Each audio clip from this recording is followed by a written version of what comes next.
मैंने आपको बताया डायबिटीज अपने आप में कोई बीमारी नहीं है। डायबिटीज का मतलब है high sugar in the blood. पहली बात तो ब्लड में, बॉडी में शुगर की जरूरत क्या है, ब्लड में शुगर की जरूरत क्या है?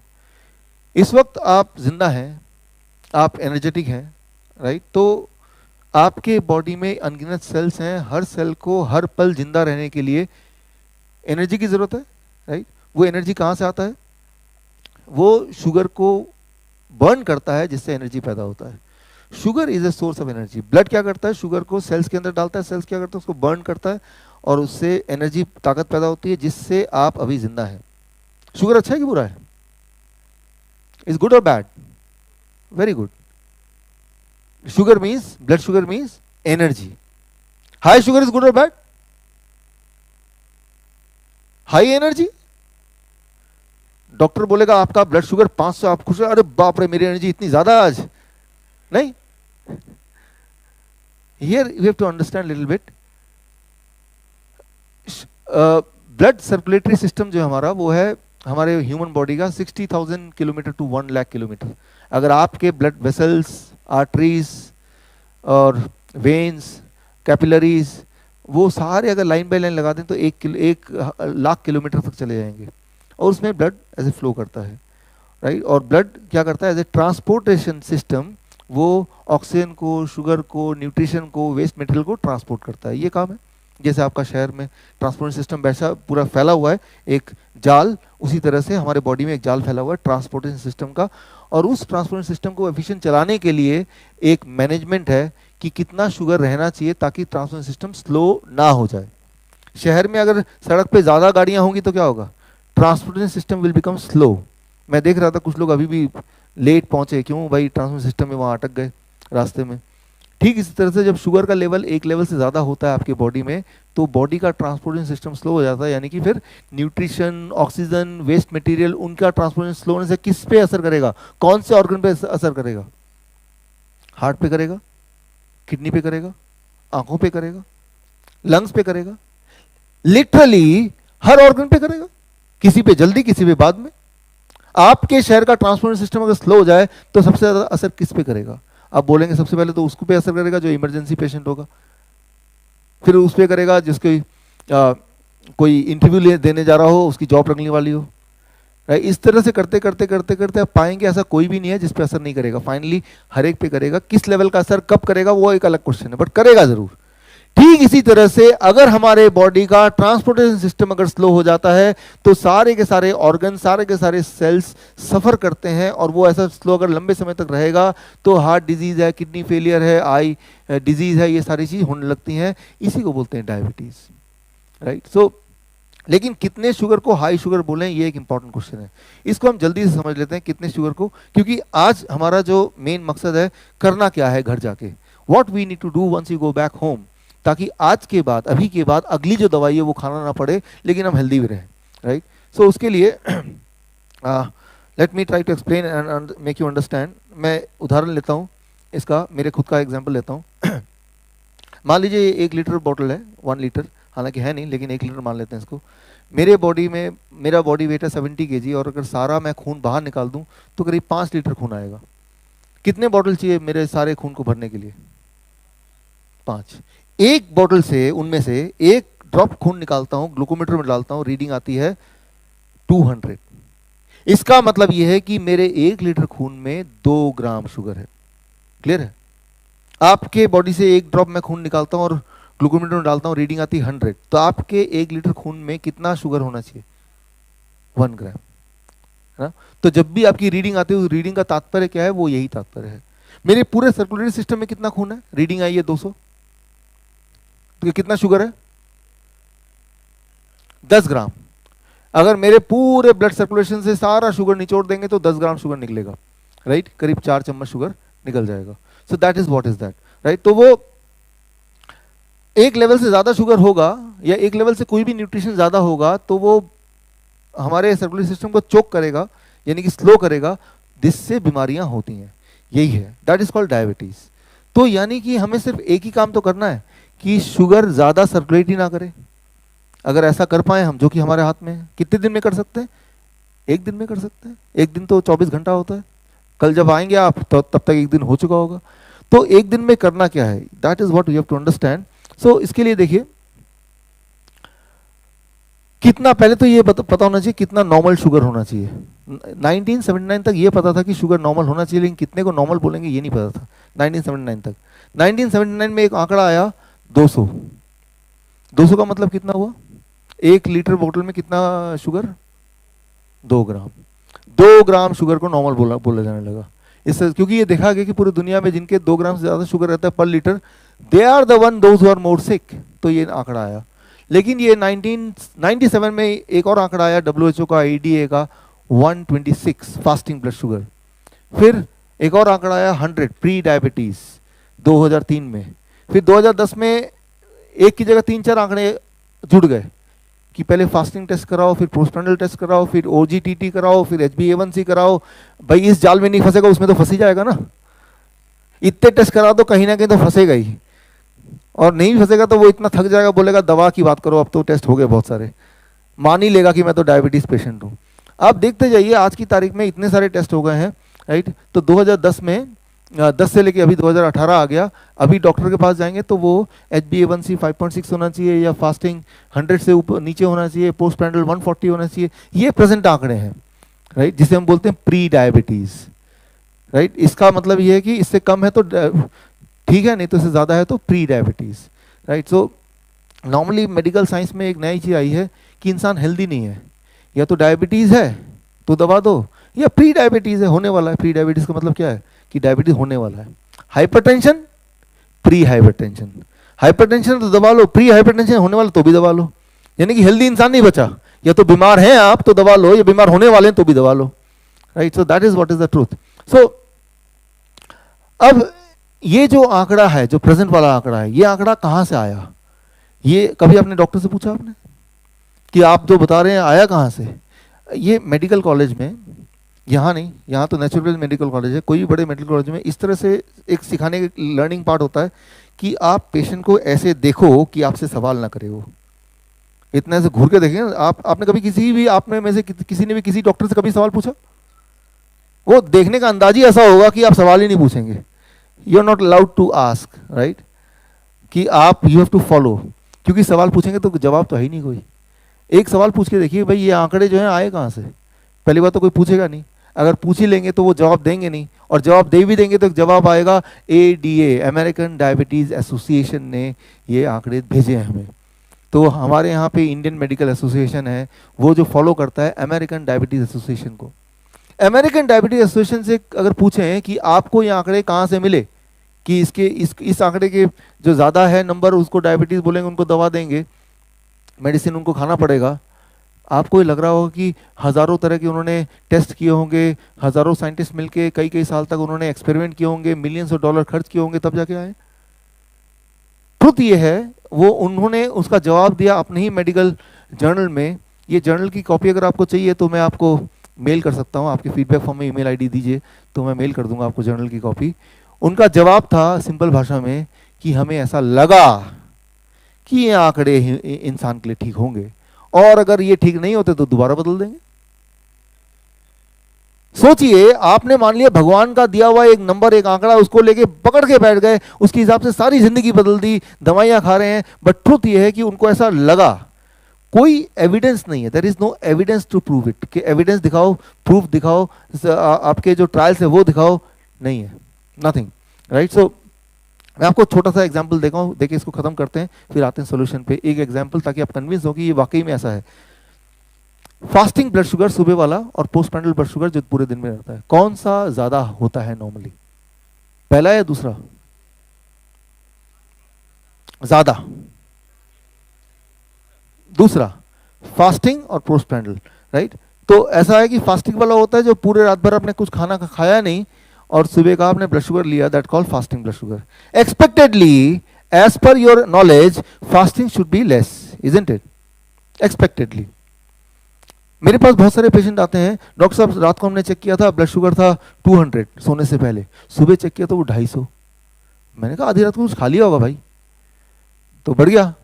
नहीं डॉक्टर साहब मैं मजाक के मूड में नहीं हूँ, और ऐसा रोज होता है, और मैं तो घबरा गया पूरी रात भर, क्या होता है कि सुबह शुगर बढ़ जाता है उल्टा। तो ये तो कोई बीमारी है। अब इसको ज़रा अंडरस्टैंड कीजिए कि रात भर आपने खाया नहीं तो ब्लड के अंदर शुगर है वही वाला है जो रात को आपने खाना लास्ट खाया होगा, वो शुगर सर्कुलेट कर रहा है। आप सो रहे हैं, काम नहीं कर रहे हैं, लेकिन आपकी बॉडी के सेल्स को अभी भी एनर्जी चाहिए, तो बॉडी के सेल्स जो ब्लड में रिमेनिंग शुगर है वो खींच के निकालती जा रही है, शुगर लेवल ब्लड में कम होता जा रहा है और आपकी रात बीतती जा रही है। तो सुबह जो expected sugar amount blood sugar है वो कम होना चाहिए कि ज़्यादा होना चाहिए? जबकि असलियत यह है कि हज़ारों लोगों का, करीब 55% पॉपुलेशन का, वर्ल्ड पॉपुलेशन, मतलब आधे ज़्यादा लोगों का सुबह वाली शुगर बढ़ी हुई आती है इन कंपैरिजन टू पिछले रात की जो शुगर थी। कारण ये कि रात भर में शुगर कम होती जा रही, कम होती जा रही, कम होती जा रही। करीब 4 बजे फॉर एग्जाम्पल ब्रेन देखता है कि शुगर काफ़ी कम हो गई, अब तो 50 तक पहुंच गई है, और कम होगा तो आप मर जाएंगे। तो ब्रेन तब लिवर को बोलता है कि भाई ऐसा करो, लिवर में स्टोर शुगर होता है, आपको पता है कि थोड़ा शुगर उधार दे दो, ब्लड में डाल दो, ताकि जब आप उठें तो आप एनर्जेटिक फील करें, और जब तक आपने ब्रेकफास्ट ना किया हो तब तक उस शुगर से आपका बॉडी काम कर पाए। इसे कहते हैं डॉन फिनोमिना। डॉन फिनोमिना कोई बीमारी का नाम नहीं है, it is not a name of any disease, right. Dawn phenomena मतलब ब्रेन ने डिसाइड किया कि आपके उठने से 1 घंटे पहले वो लिवर से बोल के कुछ शुगर ब्लड में डालेगा, ताकि जब आप उठें आप एनर्जेटिक फील करें, ना कि एग्जॉस्टिव फील करें। तो ये ब्रेन ने हेल्प किया, आपकी बॉडी ने आपको हेल्प किया आपके दिनचर्या को ठीक से करने में। तो ये कोई बीमारी नहीं है, लेकिन इसी को हम बीमारी मान लें और दवा लेने लगे तो ये एक डिजास्टर है, राइट। तो यानी कि एक ड्राइवर गाड़ी चला रहा है जो कि एक्सपर्ट ड्राइवर है, आप पीछे पैसेंजर हैं, आपको कुछ पता ही नहीं है, अचानक आप ड्राइवर का गला पकड़ लेते, ला मैं थोड़ा स्टीयरिंग मैं भी चला लूँ, राइट। तो वो गाड़ी का क्या होगा आप जानते ही हैं, राइट। तो लेकिन पूरे रात भर का जो ब्लड शुगर है उसका क्या फ्लो क्या है, ये कैसे पता चलेगा? उसके लिए मैं एक्सपेरिमेंट कर सकता हूँ। मेरे पास एक टूल है, ये मैं, जय जी आप आएंगे स्टेज पे? आप इंसुलिन डिपेंडेंट हैं ऐसा मुझे आपने भी बताया और डॉक्टर गुलाब ने भी बताया। ये मेरे पास एक टूल है, इसको मैं आपके बॉडी में अभी लगा दूंगा, राइट। और लगाने के बाद ये क्या करेगा, मेरे पास एक मॉनिटर भी है, ये मॉनिटर को ये इससे कनेक्टेड है, पूरे रात भर में आपका जो ब्लड शुगर रहेगा एक एक पल का वो इसमें आता जाएगा।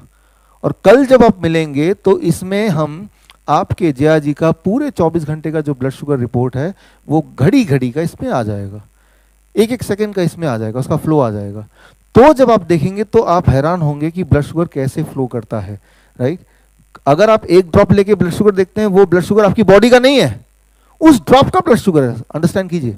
और वो एक ड्रॉप ये तय नहीं कर सकता आपके बॉडी के लिए क्या कौन सी मेडिसिन या क्या हेल्थ क्या होगी, वो ड्रॉप नहीं तय कर सकता। पूरे दिन भर का ब्लड शुगर का जो फ्लो है, इसको ऊपर कैसे करेंगे, ऊपर कर लेंगे, कर लीजिए, चेयर ला दीजिए यहाँ पे। सो एक चेयर ले बैठ जाइए। तो एक ड्रॉप से आपने देखा कि मेरा ब्लड शुगर इतना है, अकॉर्डिंगली आपने समझ लिया कि मैं डायबिटीज पेशेंट हूँ या दवा लेना चाहिए या इंसुलिन लेना चाहिए। ये बड़ा खतरनाक है, क्योंकि वो जो ब्लड शुगर है वो उस ड्रॉप का ब्लड शुगर है, वो आपकी बॉडी का नहीं है, बॉडी के एक ड्रॉप का ब्लड शुगर है। मैं आपको एक एग्जाम्पल दे रहा हूँ, आज घर जाइए, हर फिंगर से एक एक ड्रॉप लीजिए और आप ग्लूकोमीटर में देखिए, हर एक का नंबर अलग होगा, किसी में होगा 150, किसी में होगा 250। किसको मानेंगे? कई बार पेशेंट आते हैं मुझसे, होता है ना बड़े ही एक्सपेरिमेंटल पेशेंट, कि डॉक्टर एक में मेरा 150 है, एक में 250 है, एक में 225, कौन सा मानूं? मैंने जो अच्छा लगे वो मान लो जिसमें आपको खुशी मिल रही है वो मान लो आप। तो मैं ये बोलना चाह रहा हूँ कि ये इतना बड़ा एग्जैक्ट साइंस है नहीं कि हम उसको बेस मान के अपनी दवा रिजीम शुरू कर दें, उससे आप हेल्दी हो नहीं सकते कभी भी, you can never be healthy with that. वो ये कि सुबह का जो ब्लड शुगर है वो ज़्यादा अगर रहता है तो वो कोई बीमारी नहीं है, वो ब्रेन का डिसीजन है कि आपका ब्लड शुगर ज़्यादा दें ताकि आप अपने काम कर पाएँ पूरी तरह से शुगर यूज़ करके, जब तक कि आप ब्रेकफास्ट नहीं कर लेते, which is called as dawn phenomena. इसका नाम है डॉन फिनोमिना। ये 2005 की बात है, उससे पहले लगता था कि सुबह का कम होना चाहिए, रात का, लॉजिकली ऐसे ही है। बट हमारा ब्रेन के अंदर बहुत सारी ऐसी चीज़ें जो इंसान को पता नहीं है, वो धीरे धीरे पता चल रही हैं, राइट। लेकिन जब पता चल रही है तो ये क्लैरिफिकेशन एक आम आदमी को या एक आम डॉक्टर के पास नहीं होगी। आम डॉक्टर जो है वो मेडिकल जर्नल पढ़ेगा नहीं, आम आदमी मेडिकल जर्नल पढ़ेगा नहीं, वो यही मानता रहेगा कि मेरी सुबह की शुगर ज़्यादा है तो मैं बीमार हूँ, वो 100 से नीचे है तो ही ठीक है, जबकि ये नियम नहीं है। शुगर सुबह का ज़्यादा हो सकता है, आधी दुनिया का ज़्यादा होता है। मैं पेशेंट की बात नहीं कर रहा, हेल्दी लोगों की बात कर रहा हूँ, राइट, पेशेंट हो या हेल्दी लोग हो, राइट, आधे से ज़्यादा लोगों का आपके परिवार में मान लो 10 लोग हैं, 10 लोग सुबह का शुगर और रात का शुगर मेंटेन, एक बार चेक कीजिए, 5 लोगों का सुबह का शुगर ज़्यादा मिलेगा इन कंपैरिजन टू रात वाले का। नहीं, रात का हो सकता है, नहीं सुबह का, ऐसा नहीं कि सबका ज़्यादा ही मिलेगा। हाँ, नॉर्मल मानेंगे, नॉर्मल है आपका 146 नॉर्मल है। अच्छा, कितना को एबनॉर्मल मानेंगे वो मैं अभी बताऊंगा, कितना होने से ज़्यादा माने वो अभी बताऊंगा, राइट, फिलहाल ये नॉर्मल है, राइट। सो अब देखिए, ये जो फैलाई हुई बात है कि सुबह का सुबह शुगर कम होना चाहिए, ये सारा कुछ इंडिया में जो फॉलो होता है वो है एडीए। एडीए का फुल फॉर्म पता है आपको? American diabetes association. और अमेरिकन डायबिटीज एसोसिएशन कौन है? अगर आप उनके वेबसाइट में जाके देखेंगे तो they are funded by these companies. ये कंपनी कौन है? ये कंपनी वही है जो डायबिटीज की दवाइयाँ बनाते हैं। तो उनका एक ही गोल है, पूरी दुनिया को डायबिटीज पेशेंट में कन्वर्ट करते हैं, ओनली वन गोल, राइट। तो अगर आपको ये यकीन नहीं होता तो एक काम कीजिए, आप एडीए ने कुछ समय पहले एक किताब लॉन्च किया कि डायबिटीज पेशेंट को कैसे खाना खाना चाहिए, खास तौर पे जब वो बाहर जाएं। तो वो किताब amazon.com में मिलेगी, एडीए के अपने वेबसाइट में मिलेगी, कई जगह मिलेगी। वो किताब मैंने खरीदी है। वो किताब का पहला पन्ना ये है कि हेल्दी फास्ट फूड ईटिंग, क्या क्या खाना चाहिए। पहले पन्ने को जब खोलेंगे तो उसमें आ जाएगा एक डायबिटीज के पेशेंट को यहाँ से खाना चाहिए, बास्किन रॉबिन्स से खाना चाहिए, बर्गर किंग से खाना चाहिए, डोमिनोज पिज्जा से खाना चाहिए, केएफसी से खाना चाहिए और मैकडोनल्ड भी जाना चाहिए, राइट। और अब आप अंदर के चैप्टर खोलेंगे तो मैकडोनल्ड जाएंगे तो कौन कौन सी चीजें मिलती हैं, डिशेस मिलती हैं, और सुबह कौन सी मिलती है, शाम को कौन सी मिलती है। अनबिलीवेबल, अनबिलीवेबल, आप यकीन नहीं होगा, आपको खरीदने की भी जरूरत नहीं है, क्योंकि amazon.com में जब किताब देखते हैं तो पहले कुछ पन्ने तो फ्री में भी पढ़ सकते हैं कि नहीं, राइट। तो आप देख लेंगे। तो जरा सोचिए कि अमेरिकन डायबिटीज एसोसिएशन जो इस तरह की किताब निकालती है तो उनका इंटेंशन क्या हो सकता है, ये तो क्लियर है ही, राइट। और इंडियन मेडिकल एसोसिएशन की जो बॉडी है, दैट इज दे कंट्रोल की भाई डॉक्टर्स को प्रिस्क्रिप्शन कैसे देना है, क्या करना है, राइट। तो डॉक्टर की अपनी गलती नहीं है, but they are controlled by somebody else, Indian Medical Association, and they are controlled by ADA, right. So इस तरह से है, तो शुरुआत ही गलत है ना।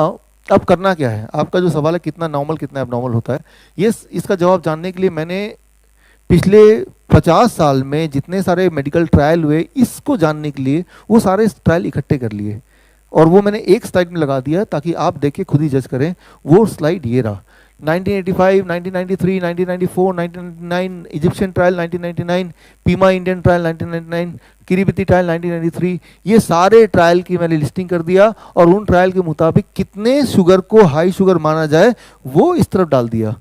किसी ने बोला 231, किसी ने बोला 228, किसी ने बोला 268, किसी ने बोला 252, ये भी कर दिया, राइट। सो जिनको अगर ये स्लाइड चाहिए या इनके और डिटेल में जाना तो वो मेल पे वो अपना मेल आईडी देके लिख सकते हैं फीडबैक फॉर्म में, I want the details of this trials, मैं आपको ईमेल कर दूंगा, राइट। तो ये सारे ट्रायल्स को पढ़ के फिर मैंने जो निकाला वो मेरे अगले पेज पे है। एक किताब निकाली, लास्ट डेज ऑफ डायबिटीज, आज से 3 साल पहले, 2.5 साल पहले, और इस किताब का कंक्लूजन एक ही वर्ड है, वो है 250।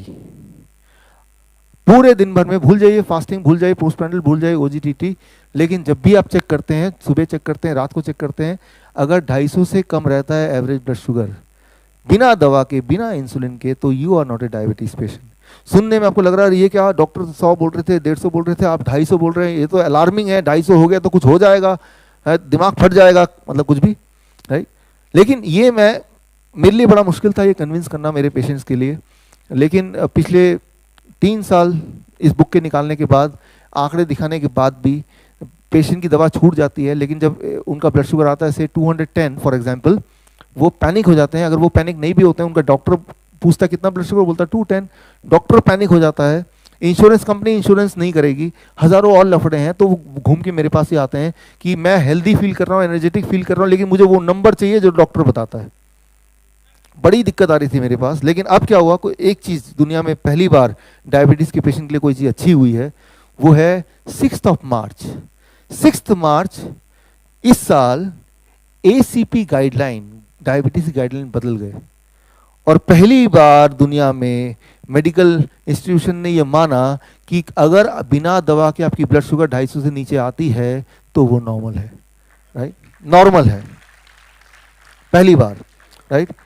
तो ये पूरे जो ACP गाइडलाइन कहते हैं, American college of professional doctors का जो कॉलेज है, right, which is the highest authority of diabetes, ADA, IMA, इन सब से भी बड़ी बॉडी है। तो उन्होंने ये गाइडलाइन निकाला, राइट। लेकिन ये गाइडलाइन जो निकाला, क्या आपका डॉक्टर आपको बताएगा? अगर बताए तो क्या होगा? 70% जो पेशेंट है जो दवा ले रहे थे उनकी दवा एक ही दिन में बंद हो जाएगी, because the guideline are changed. तो ये गाइडलाइन आया, ये अखबार में भी एक एक बार आया, लेकिन इसकी इम्प्लीमेंटेशन नहीं हुई। मार्च की बात है, टुडे इज जून, राइट। सो 6 मार्च की बाद आज 21 जून हो गया, ये इम्प्लीमेंट नहीं हो रहा, क्योंकि इम्प्लीमेंट होते ही 70% दवाइयाँ जो बिक रही थी वो बिकनी बंद हो जाएंगी, बिकॉज 70% पेशेंट जो सो कॉल्ड पेशेंट, वो पेशेंट रहेंगे ही नहीं। तो इंपॉर्टेंट बात यह है कि अगर आपकी ब्लड शुगर बिना दवा के इससे नीचे रहती है तो बात खत्म, फिर तो कुछ चिंता करने की जरूरत ही नहीं, फिर तो डायबिटीज पेशेंट है ही नहीं, you are not a diabetes patient at all. तो बात यहीं पे खत्म होती है।